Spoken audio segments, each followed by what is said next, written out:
Hello, everyone. Thank you for making the time to be here this evening.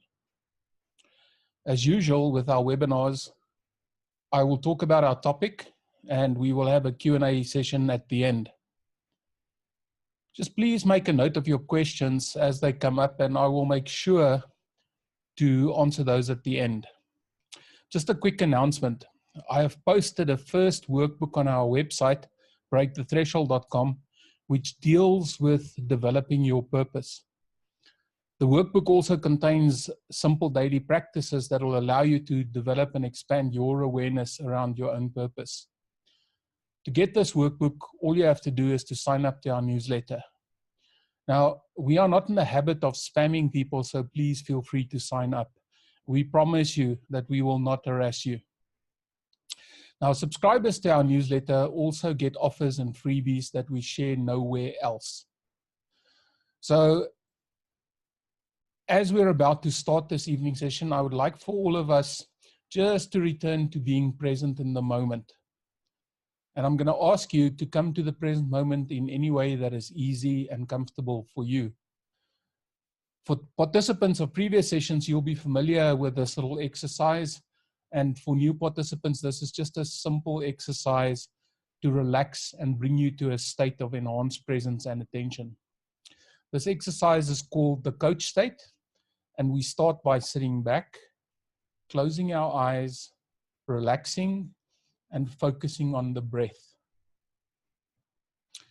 So as you are sitting there with closed eyes, I want you to relax. Take a deep breath in and out. Taking another deep breath in and out. And on your next breath, breathe in all the way to your center. And I don't know where you feel the center in your body, but you do. And you may breathe in deeply to where you find your center now. And just keep on breathing in and out for a couple of deep breaths, all the way down to your center. Saying to yourself, I am centered. I am open to whatever may arise. I am awake and aware of everything inside me and around me. I am aware of all my feelings, emotions, and sensations. I am connected to all the resources and skills within me and available around me. I am holding the space in order for me to make the changes I need and the changes I want to make, and for anyone else to have the freedom to make the changes they need and want. And then just take another deep breath in,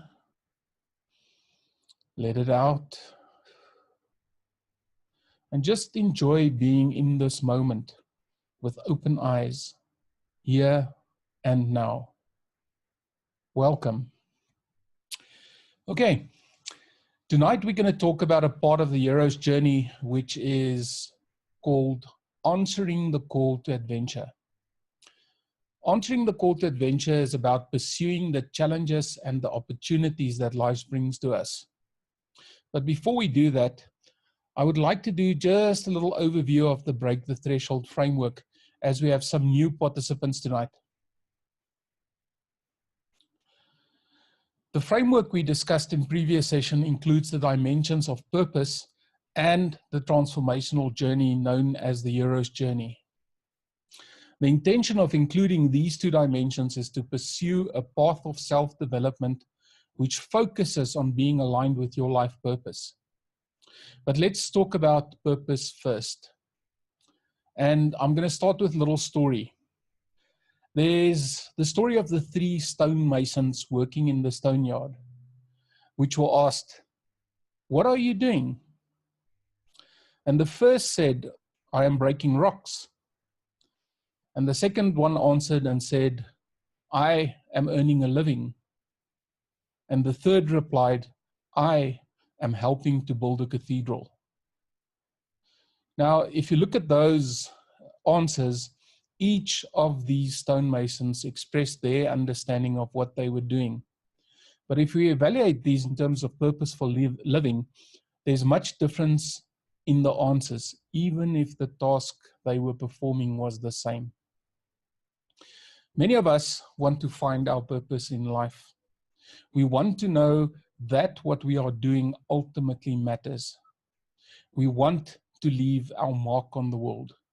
But how do we do this? Discovering purpose is about discovering, defining, and appreciating those things in life that have meaning for you. Now, a simple way to start this process of discovery is to answer 4 simple questions repeatedly in the following order. You start by asking the question, what is it that the world needs? And when we ask that question, we are asking that question about the idealized world that we want to belong to. So it's a world of our own creation. It's a world of our own input. The second question that we ask is, what is it that you love to do? And here we are not only limiting ourselves to our career, but we are actually answering that question from the perspective of our whole life. What is it that you love to do in your life? Then we go to the next question. What is it that you are good at? And once again, this is not only your career, but it's the things that you are good at, the things that you can do better than other people can. And then finally, we answer the question, and what can you be paid for? Now, it's important to understand that purpose derived from asking these questions are not your final purpose, but it rather gives you an inkling of understanding that will allow you over time to start narrowing in on what your purpose is. So, in other words, purpose is something that emerges over time. And once you understand your purpose, it is also possible that it may change. So purpose is not fixed either. It is an exercise that over time that will allow you to move closer and closer to understanding what your real purpose is. And you must answer those 4 questions repeatedly, because each cycle of answers will give you more understanding and more awareness, so that if you ask these questions again, you will get an even better answer. Now, the second part of this model is on the right-hand side, the metaphor of the hero's journey. Now, the hero's journey represents a metaphor for transformation. And it's not intended to be a recipe, but rather a meta model that describes the patterns that we go through when we attempt deep change. Now, in this model, there is 3 major stages represented. The first stage is a new hope, which is the stage in which the awareness that develops around the call to adventure is created. Okay. It allows you to make the choice to accept the call or to refuse it. This stage consists of existing in the ordinary world and recognizing the call to adventure when it arises, and then deciding on whether you will answer the call or refuse it. And if you accept the call, it allows you to prepare for crossing the threshold into the extraordinary world of transformation, in which you'll be faced with difficulty, uncertainty, and tribulation. The second stage is the transformation at the bottom. This stage represents the journey of transformation in the extraordinary world where everything is new and uncertain. This is where your transformation takes place. But it's also a very difficult stage to be in, as it exists almost wholly outside of your established comfort zone. In this stage, you face obstacles, you go through deep changes, you acquire new learnings, and you essentially become someone new. And then finally, the third stage, a brave new world. This stage represents your return to the ordinary world after your transformation. And it represents the world that you return to as a transformed being. Now, in the workbook that you will receive if you subscribe on our website, the individual steps is described in a lot more detail than I've just discussed. What I want to discuss tonight is a part of the first stage, the call to adventure and answering or refusing the call. Now, every day, many calls to adventure will arrive at your doorstep. Some calls are small and seem insignificant, and others are attention-grabbing and very much impactful. And often we miss calls to adventure because we're not paying attention to them when they arise. Sometimes a call to adventure slams us like a metaphorical hammer, and we cannot ignore it. But ultimately, a call to adventure is an invitation. It may arrive as a crisis, which creates sudden dramatic changes in your life. It can be the loss of a loved one, the loss of a job, the crumbling of a business, a sudden financial setback, or even a health crisis. Or the call to adventure may arrive as a gradual awareness of a limitation, a growing sense of discontent, or an imbalance in your life, leading to us waking up one day with the realization that our lives are incomplete, unfulfilled, or empty. And we have the driving need to discover what is missing. It may arrive as an awareness that we need different stimuli or even opportunities to grow. Or we suddenly understand that the story we are living no longer matches the story of who we are. A call to adventure may also arrive as an irresistible temptation, like a business deal or an illicit relationship. And it can turn our whole world upside down. Now, the main characteristic of a good call to adventure is that it will always allow us to gain something of value, whether that is on a physical level, an intellectual level, or a spiritual level. And the call to adventure will always offer us the opportunity to step into the unknown and face the uncertainty of an extraordinary world outside of our comfort zone. To open up your perception of calls to adventure, it is as simple as starting to ask questions. Very few things expand your awareness like good reflective questions to yourself. I'm going to give you some examples. A good question to start with is, am I happy? What does that question say to you?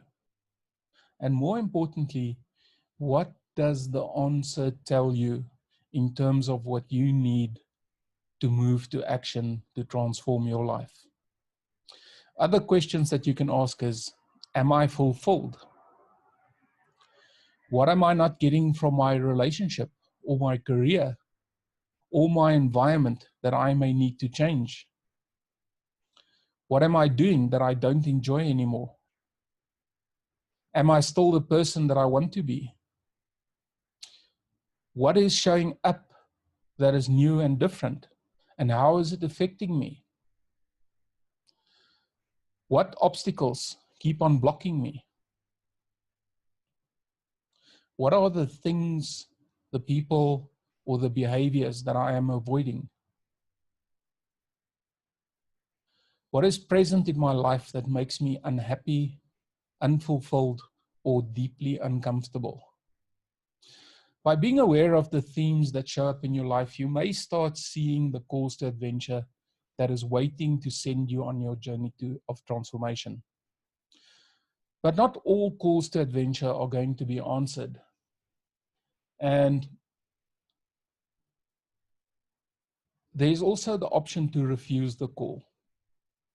For a lot of people, growth and change are something to be avoided as much as possible.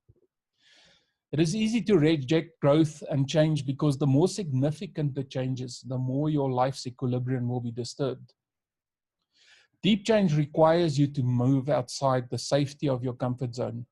And as many of us know, this is where uncertainty, pain, fear, the loss of self, and the unknown lie. So it becomes easy to refuse the call to adventure and preserve the status quo.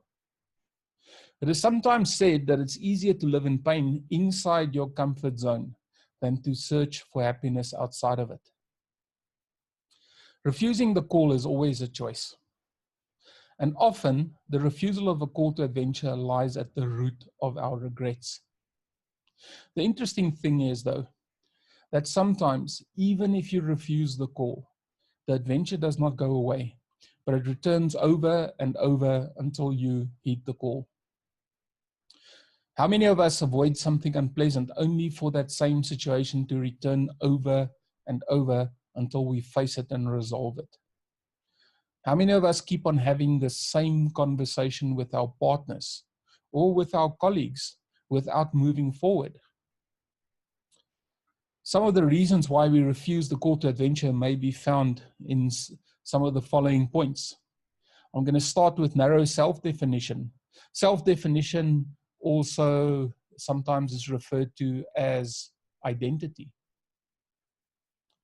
The way we see ourselves is often linked to how much we believe and have confidence in ourselves. If there's a lack of confidence or a lack of perception of what we are able to do, we may say no to the call to adventure. Narrow self-definition or narrow identity often manifests in statements or thoughts like, I am not a manager. I am not good enough. I don't have the experience. I'm not a people person. I'm not qualified. I'm not qualified enough. I don't know enough.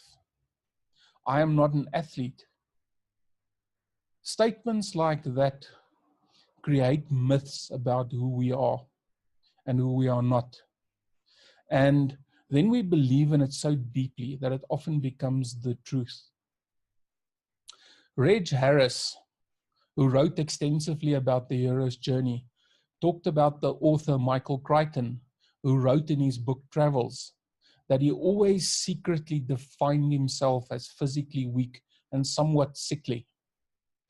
Now, after going on to an adventure and climbing Mount Kilimanjaro, which was a mentally arduous and physically challenging task, he was forced to redefine himself in his own mind.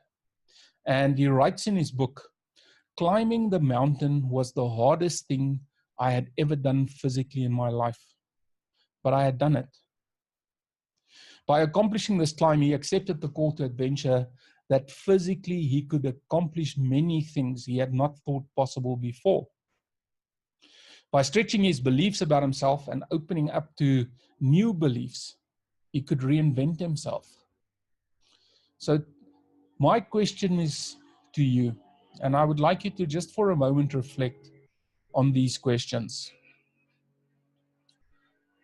Question 1, what narrow self-definitions do you have that stop you from answering your calls to adventure?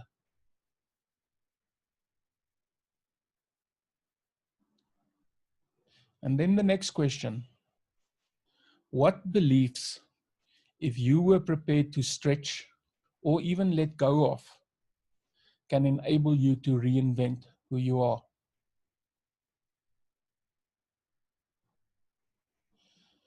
We may refuse the call to adventure simply because of fear. Fear of failure, fear of pain, or even fear of success. We are conditioned by our upbringing, our schooling systems, our community, and our career environment to fear and avoid failure. We are taught that failure is bad. Failure will hold us back. It will cause others to have a negative view of us. But is it possible to grow without failing? Is it possible to learn something new without failing? There's a great example that Tony Robbins talks about.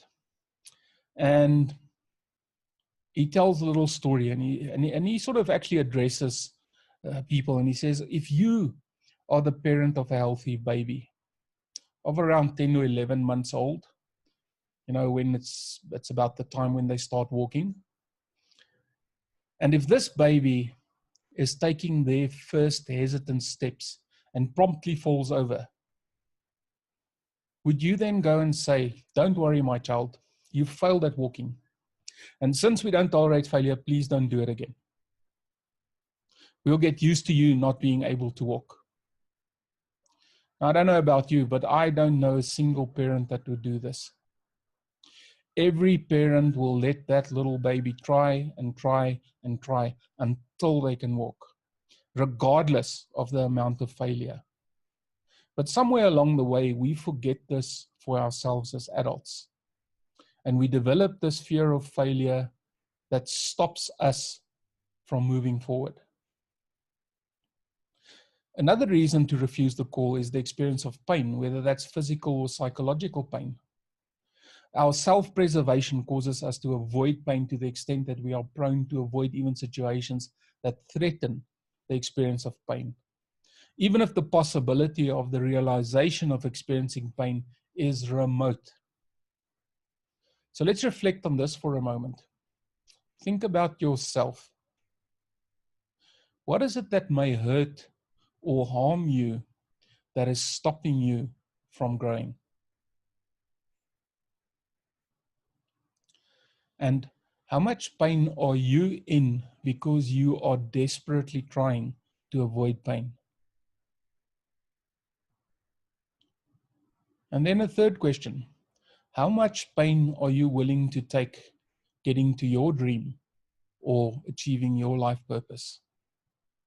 We've naturally evolved to see pain as a warning call to injury, but sometimes the fear of pain is abused to remove even the good that awaits us. Getting back to reasons for refusing the call to adventure is saying no to success. Somewhere, sometimes we become fearful of being a success, being that beacon to which eyes are drawn, feeling the weight and the guilt of wanting more than you allow yourself to dare to have or want. Just reflect for a moment. What are you keeping yourself from being a success at?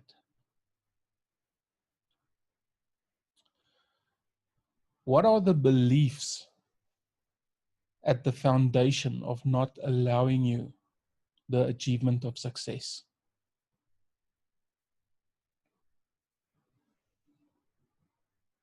Sometimes I even think about it.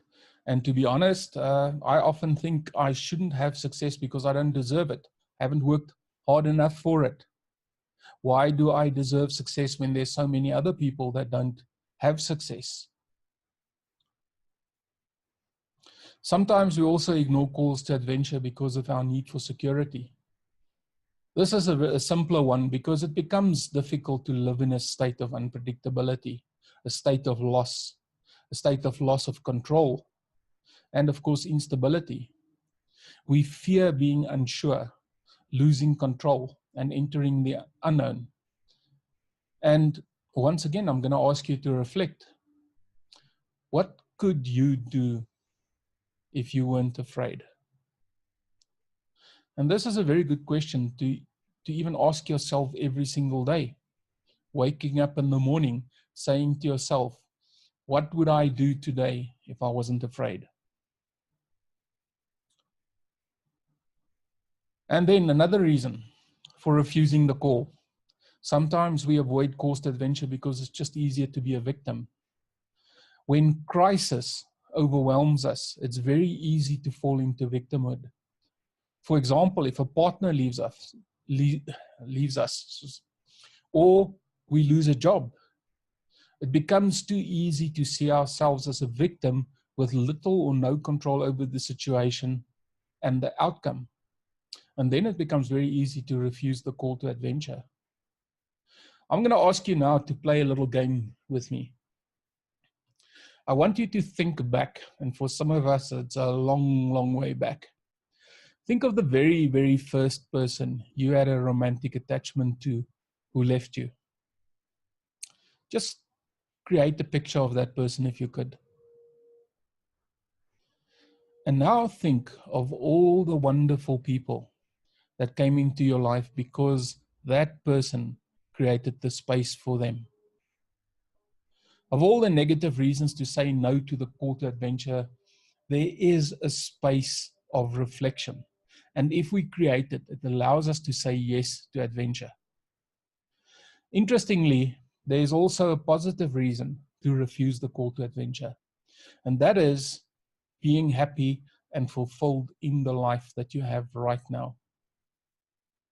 And you might think, but why would I answer a call to adventure if I am happy and fulfilled? Well, the quick answer is you won't. But that call to adventure is then a test which confirms your happiness and fulfillment at the point where you are right now.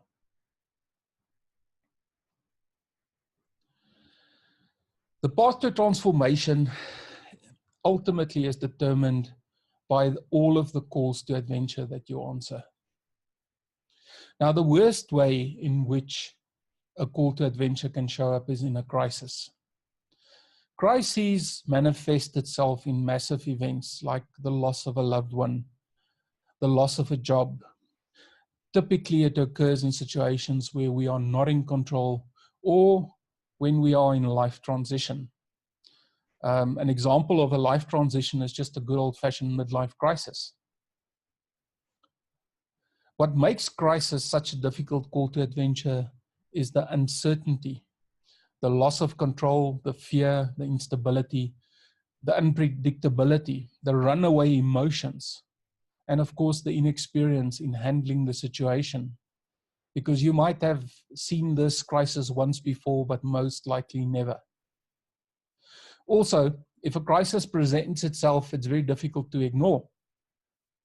In his book, The Obstacle is the Way, Ryan Holiday teaches two lessons that stood out for me. The first lesson, he says, overcoming obstacles is a discipline of 3 critical steps. It begins with how we look at our specific problems, our attitude or our approach, then the energy and creativity with which we actively break them down and turn them into opportunities, and finally, the cultivation and maintenance of an inner will that allows us to handle defeat and difficulty. So in this lesson, he talks about having mindset. It talks about having a creative approach to problem solving. And he also talks about the energy and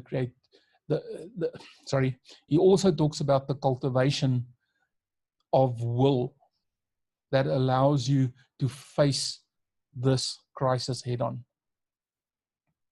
The second lesson that I took from that book, and I'm going to use his words, he says, there are few things to keep in mind when faced with a seemingly insurmountable obstacle. We must try to do the following: to be objective, to control our emotions and keep an even keel, to choose to see the good in a situation, to steady our nerves, to ignore what disturbs or limits us and others, to place things in perspective, to revert to the present moment, and to focus on what can be controlled. And if you look at that, it's very much about focusing on the things that you can control and ignoring the things that are outside of your control.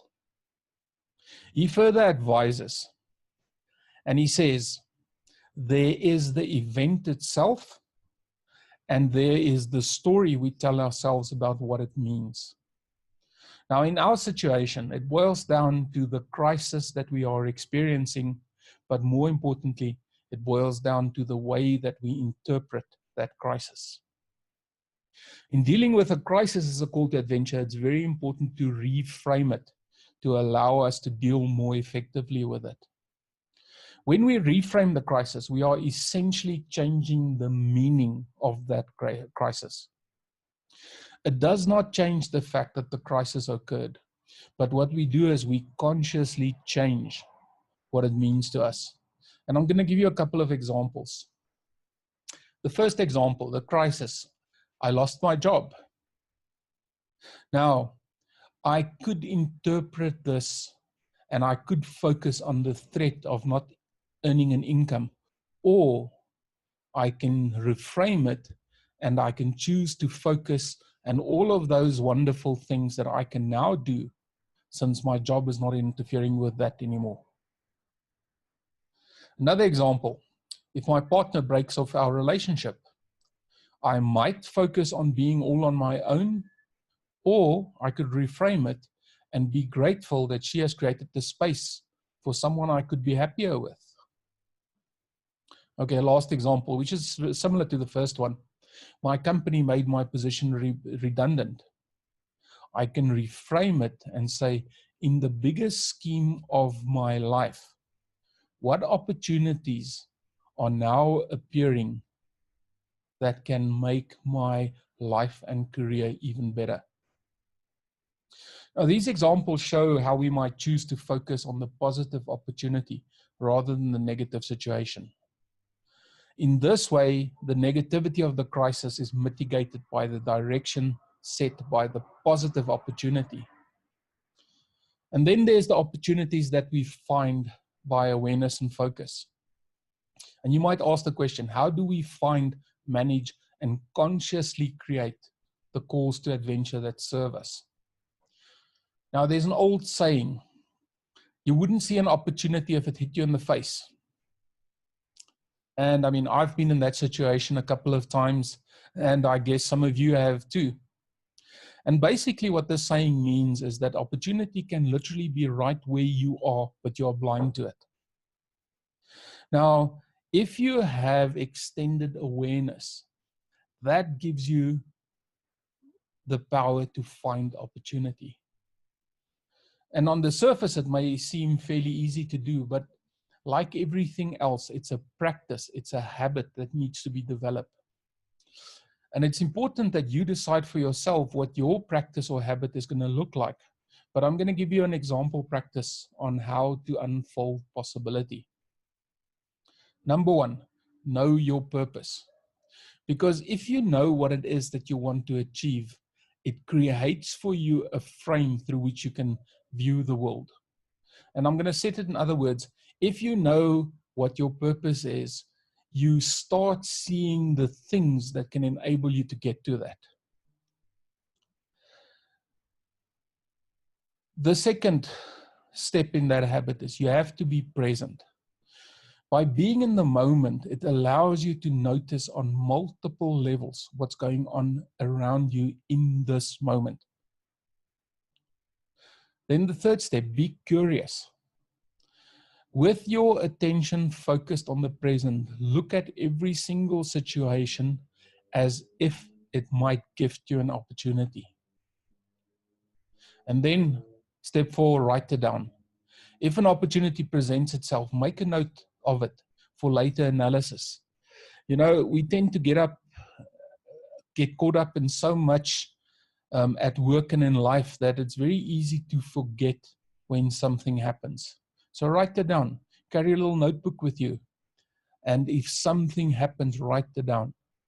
And then the next step, when the time is right, go and assess that opportunity in terms of a couple of things. First, assess it in terms of what value will you gain from this opportunity on either a physical level, an intellectual level, or a spiritual level.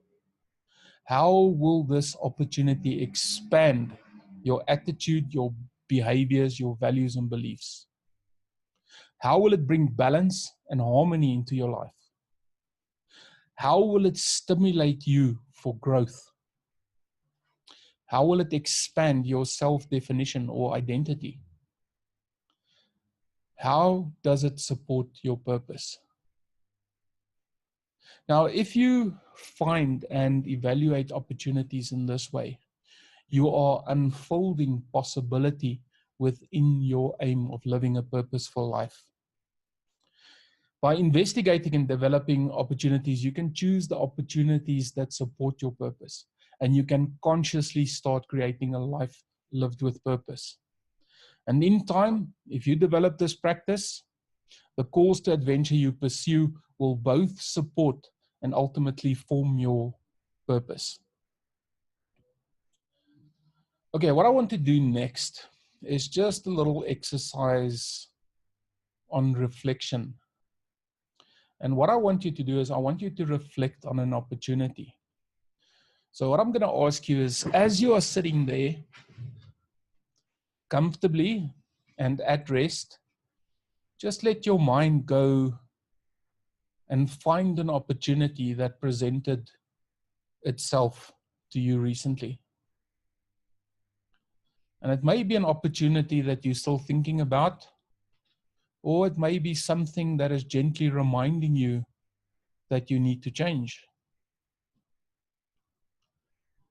And if an opportunity does not come to mind immediately, just let your unconscious mind float away and search for it while we enter into the coach state. I'm going to ask you, just as you are sitting there, to close your eyes. Taking a deep breath in and out. Just feeling how your whole body relaxes. Taking another deep breath in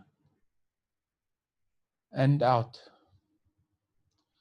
And on your next breath, breathe in all the way to your center. And breathe in deeply to where you know your center is now. And in and out. And just keep on breathing a couple of deep breaths all the way down, deep down to your center. Saying to yourself in your mind, I am centered. I am open to whatever may arise. I am aware of everything inside me and around me. All of my feelings, emotions, and sensations. I am connected to all the resources and skills within me and available around me. I am holding the space in order for me to make the changes I need and want to make. And I'm connected to everyone else that support my resources. And just take in another deep breath and let it out. And just enjoy being in this moment, here and now. And while you're keeping your eyes closed, I will share with you your intention for this exercise. And these are the words in your mind. I am interested in going on an adventure. I am open to possibility. I am seeing the signs that open up my call to adventure. And for the next few moments, I will consider it without fear, without reservation, with all the courage I possess, knowing that I want to live in the best possible world, being the very best possible me I can be. And as you are sitting there, eyes closed, thinking of the opportunity to engage in an adventure, just consider the following questions. And even if you don't have an opportunity that comes to mind, consider these questions anyway. What is my opportunity? How will this opportunity grow me physically or intellectually or spiritually? What are the lessons that I need to learn to take advantage of this opportunity?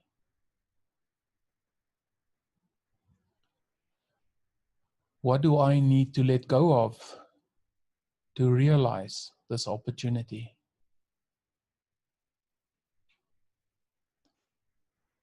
How do I need to expand my definition of myself for this adventure?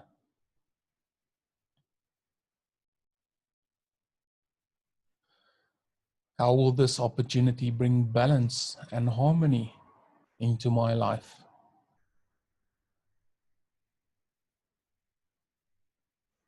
What is possible if I'm not afraid?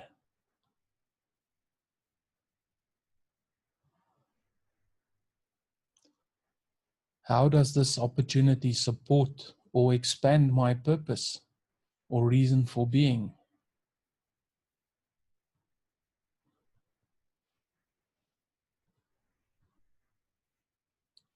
And as you assimilate these answers, this knowledge, know that all you have learned are integrated on a conscious and unconscious level and exists there to help you in the coming days to find even more opportunity for growth and self-actualization. And with every breath, it's integrated on even a deeper level.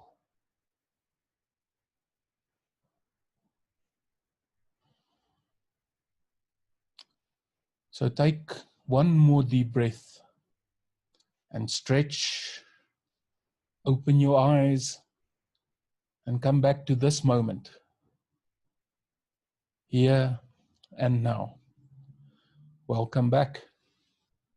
Thank you very much for participating in this exercise. I hope there's some insights that you have, and let's go into questions.